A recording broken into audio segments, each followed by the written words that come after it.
Assalamualaikum warahmatullahi wabarakatuh. Perkenalkan, nama saya Sabrina Ramadhani dengan NIM 0305222098. Di sini saya akan menjelaskan tentang analisis real di bagian 4.3.1 definisi. Definisi yang akan dibahas mengenai limit sepihak, yaitu limit kanan atau limit kiri. Adapun definisinya yaitu misalkan A elemen bilangan real dan F merupakan fungsi yang memetakan A ke bilangan real. Dapat kita gambarkan, misalkan di sini ada bilangan real dari sini ke sini. Terus kita ambil A di sini, di mana A merupakan elemen dari bilangan real. Maka definisi tersebut ada dua. Yang pertama yaitu misalkan C elemen bilangan real adalah suatu titik klaster dari himpunan A irisan C menuju tak hingga sama dengan X elemen A dan X lebih besar dari C, maka kita lihat pada gambar. Kita letakkan C di sini sebagai titik klaster dan tak hingga sebagai batasnya di sini.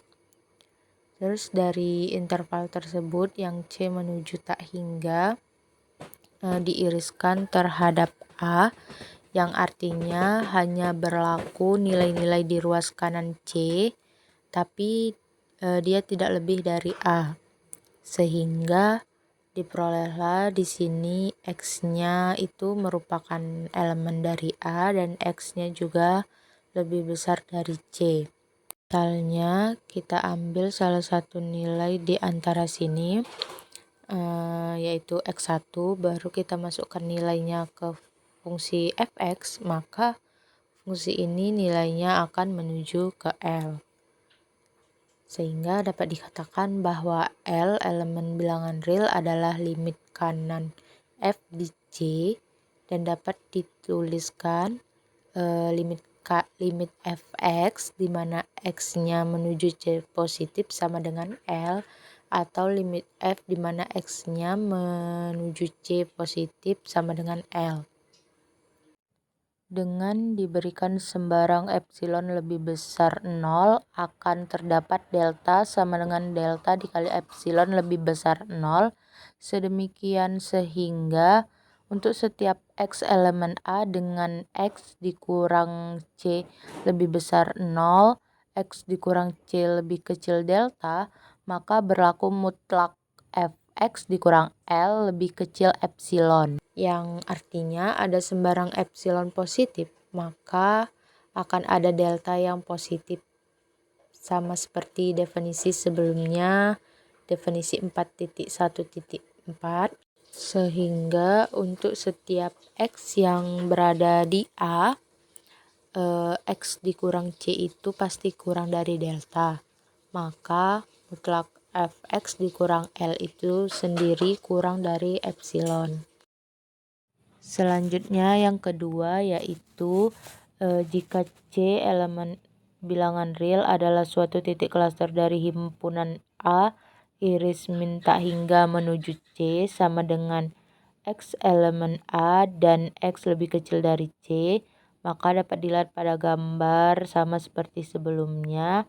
Ada bilangan real dan ada A yang merupakan bagian dari real, di mana ada titik C dan batas akhirnya itu min tak hingga. Seperti yang limit kanan, hanya saja ini C-nya menuju ke min tak hingga.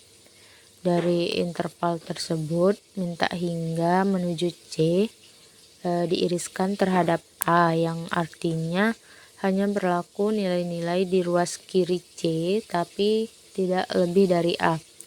Sehingga diperolehlah di sini X-nya itu merupakan elemen dari A dan X-nya lebih kecil dari C. Misalnya kita ambil salah satu nilai di antara sini, yaitu X1. Kita masukkan nilainya ke fungsi fx, maka fungsi ini nilainya akan menuju ke L.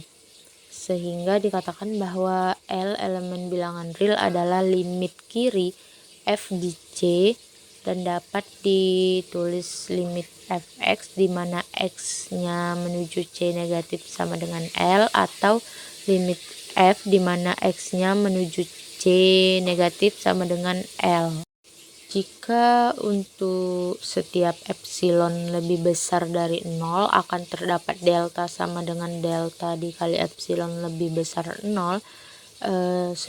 sedemikian sehingga untuk setiap x elemen A di mana C dikurang x lebih besar dari 0, C dikurang x lebih kecil delta, maka berlaku mutlak fx dikurang L lebih kecil epsilon, yang artinya ada sembarang epsilon positif maka akan ada delta yang positif, sama seperti definisi sebelumnya.